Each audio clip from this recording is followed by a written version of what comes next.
Compressibility factor, Z.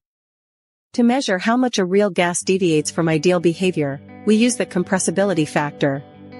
Z equals PV by nRT. For ideal gases, Z equal 1. For real gases, Z not equal 1.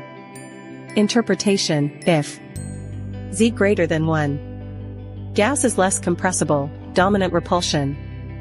If Z less than 1, gas is more compressible, dominant attraction. Variation of Z with pressure for different gases. Let's understand it using a graph of Z versus P, pressure general trends. At low pressures, all gases approach ideal behavior. Z is almost equal to 1. At moderate pressure, some gases show Z less than 1 due to attractive forces. At high pressures, gases show Z greater than 1 due to repulsive forces. Real gas equation, van der Waals equation. To correct the ideal gas law for real gases, we use van der Waals equation, where A equals correction for intermolecular attraction, B equals correction for finite volume of molecules. We will cover this in detail in the next topic if it's in your syllabus.